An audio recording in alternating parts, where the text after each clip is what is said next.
Let's read Curious George and the Pizza. "Let's go out for pizza tonight, George," said his friend. At the pizza place, Tony the baker was getting the pizzas ready for baking.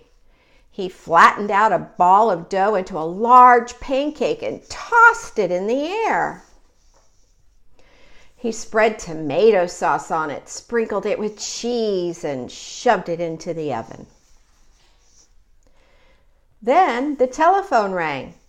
"A fellow from the factory wants a large pizza delivered in a hurry," Tony's wife called. "Okay, I'll get my coat," said Tony. George was curious. Could he make a pizza too? He jumped up on the counter and took some dough. George pounded the dough into pancakes. Then he tossed them into the air with all 4 hands. One of them plopped right in the middle of the table where a woman was sitting. Another landed on a coat rack. One fell on the jukebox. And one landed smack on Tony's head. "Who did that?" he shouted. Can you see who did that? George was scared. He ran out and jumped into a small truck to hide. "That customer is still waiting for his pizza," said Tony's wife. "You'd better hurry. We'll be closing the factory in a few minutes."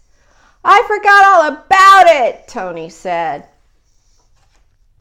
Quickly, he packed the pizza in the back of the truck and drove off. George was trapped inside. The truck sped up to the factory, but it was too late. The gates were locked. "Oh no," Tony groaned. "How will I ever deliver the pizza?" He opened the back door of the truck, and there was George. "So that's where you've been hiding, you bad little monkey," Tony cried. He reached out to grab George, but then he stopped. "I've got an idea," he said. "You're just the one I need." How good that George was a monkey. "Look at that," shouted the factory guard. "A monkey delivering a pizza." "Thanks, George," said Tony. "You made up for all the trouble you caused. I'm going to make a special pizza for you and your friend when we get back." And that's what he did. The end. Thank you for reading along with me.